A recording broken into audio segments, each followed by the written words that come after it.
Hello, my name is Mark Worrell. My presentation topic is social justice for Cuban-born professional baseball players. So first off, I'll start off by giving a little bit of a history of baseball in Cuba.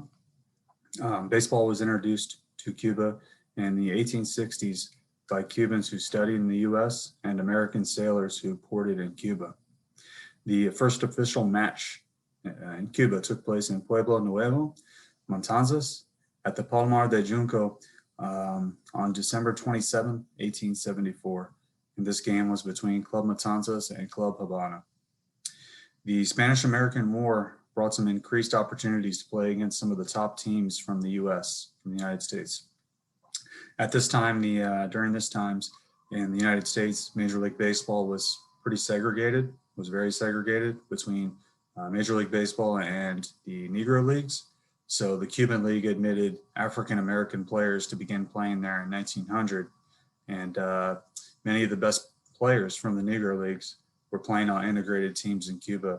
So what this did is it allowed these players to come down to Cuba, experience some increased competition, different competition, make some supplement their pay, make some extra pay, and also potentially gain some new exposure, new experiences to future opportunities for playing the game of professional baseball, since they were not allowed to play in Major League Baseball due to segregation in the US at the time. So a little bit of background regarding Cuban-born professional baseball players. In Cuba, baseball is the national sport, the primary sport, and they're typically very, very successful on a world stage at baseball. And not only the players, but the people, the fans, the entire country is just ecstatic, very, very involved and very excited about baseball, professional baseball, and just anything to do with baseball, actually. So in the Olympic Games, Cuba has had 5 appearances. They've had 3 first place finishes and 2 second place finishes. And they're typically regarded as one of the best countries, best team. They produce some of the best teams from, when they play on a world stage. And typically in the baseball community, many people are very, very impressed, and typically the players are play at a very high level. I was lucky enough to experience this in 2001. I played in the Pan American Games, which was in Camagüey, Cuba. I played for Team USA, we were primarily 17, 18-year-olds, and a few other countries sent their teams into Camagüey, Cuba, including Cuba was there, of course. It was all 17 and 18-year-old teams, and just had the opportunity to play on a world stage, play against, some of the great teams from Cuba. And, obviously it helped, increase my talent level, increased, it was just an amazing opportunity in terms of experiencing the culture, the fans, the people, and the passion for baseball. And in the future, I was able to play against some of those same Cuban players in the future in professional baseball in the US. So we'll talk about that a little bit more as time goes on. Professional baseball in Cuba, each team in Cuba, every province in Cuba has their own baseball team. Havana has 2 teams. The Isla de Juventud has a team as well. The sports season begins in early autumn and ends with the national finals in May. The sporting league as their professional league is called, is similar to the U.S. pro basketball. So in pro basketball, it's the best team of the Eastern Conference meets the best team of the Western Conference for the finals, best of 7 series. So that's the way that the pro baseball league in Cuba typically holds and runs their finals, their playoffs leading up to the finals to name the best team in Cuba for professional baseball, very similar to the U.S. pro basketball rules. So some of the rules, the former Cuban-born professional baseball rules. I'll go ahead and let you know, inform you about those. So Major League Baseball's concerns over Cuban-born professional baseball players, this has been very high due to the U.S.-Cuba government relations. So the U.S. and Cuba have not always had the best government relations. typically not seen eye to eye, and that's had a negative or impact on many professional baseball players, Cuban-born professional baseball players, throughout the history of baseball. Cuban-born professional baseball players have been forced to remain a professional baseball player in Cuba or quit playing professional baseball. Their estimated pay was approximately $20 a month if they stayed in Cuba to continue their playing career, because they were not allowed to leave Cuba and seek employment for baseball outside of their country due to their country's rules. Cuban-born professional baseball players were permitted to sign a professional contract with a foreign team, foreign country, other than with the U.S. So they could go play in any other foreign country that they wanted to. So typically that would be in other neighboring Latino countries, Caribbean countries. Sometimes even getting over into Asia, some of the Japan or Korea, which have some pretty strong baseball leagues as well and pay pretty lucrative salaries as well. So, when you have such a great talent pool of players, other countries are going to want their service as well, including the U.S. But due to, as I mentioned, the government relations, the U.S. and Cuba, that just wasn't allowed. So, some players would defect to foreign countries. They would declare their residency and then attempt to sign and play with a Major League Baseball club or professional baseball club in the U.S. So one example that was in the past was Yasiel Puig. He's currently an outfielder in the Atlanta Braves organization. And he, for a long story short, he defected by a speedboat to Mexico. He was helped by some drug cartels, apparently. And for them helping him get over to Mexico so he can declare residency and eventually sign a Major League Baseball contract or professional baseball contract, the cartels wanted approximately $250,000.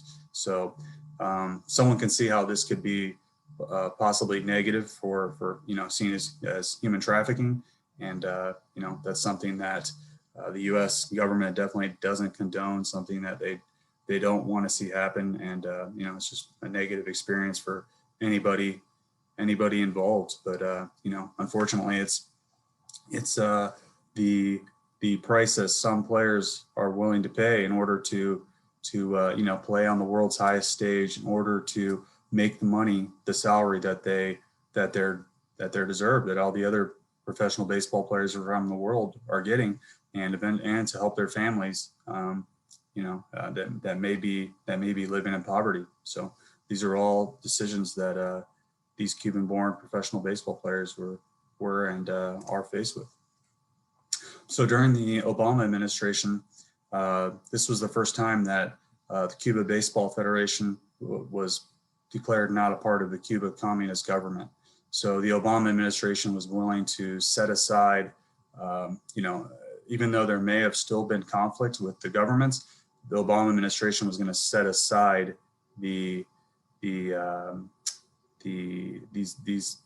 tensions in order to allow Cuban-born professional baseball players to come to the U.S., sign a professional baseball contract, and fulfill their dreams playing pro baseball, Major League Baseball, and increase the talent pool and ultimately help their families and themselves. So Cuban-born players were cleared to play professionally in the United States, but there were some rules involved with that, some stipulations. So players had to be older than 25 years old and had to have at least 6 years of Cuban League service, and then they were free to sign with Major League Baseball teams. Younger players needed the Cuba Baseball Federation's permission to leave and come to the U.S. in order to play professional baseball or sign with the Major League Baseball team. Obviously, this had a really lasting, resounding impact with the Cuban-born professional baseball players and their families, because Major League Baseball average salary in 2018 was approximately $4.4 million. So that's a significant, huge difference between approximately $20 a month. You're looking at around $200 to $300 a year, or a salary of $4.4 million a year. That's a huge difference. On top of this, Major League Baseball agreed to pay the Cuban Federation approximately 15 to 25% of these contracts amounts. So this would not come out of the players' salaries. So that was something that was agreed upon in order to help Cuba and help expand and help their baseball, their local baseball, help their government baseball and baseball within the Cuban country, help it expand and become better and bigger and just continuously keep growing. So the Trump administration, unfortunately, reverted back to some of the previous rules before the Obama administration in regards to not allowing the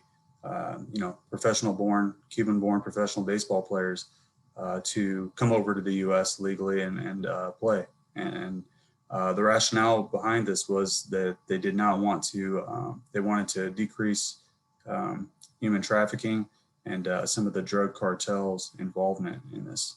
Some people believe this may have been due to the Cuban government's support of the socialist president, Nicolas Maduro, and a lot of government relations and a lot of government tensions may have impacted some of these newer decisions. So this is something that's still in progress, something that people are still looking at, and it's been a fluid situation over the last couple of years. So some of the Cuban-born professional baseball players currently in major leagues now.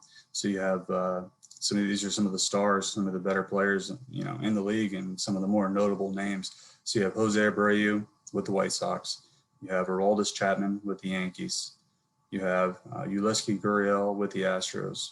And you have Lourdes Gurriel Jr. with the Blue Jays. And Yasiel Puig, as we mentioned earlier, with the Braves. Some Hall of Fame players that came over here, great players, eventually achieved Hall of Fame status, which is the highest status in the U.S. Tony Perez, Martin Dihigo, Jose Mendez, Cristobal Torrente, Manny Minoso, Tony Oliva, and Luis Tiant.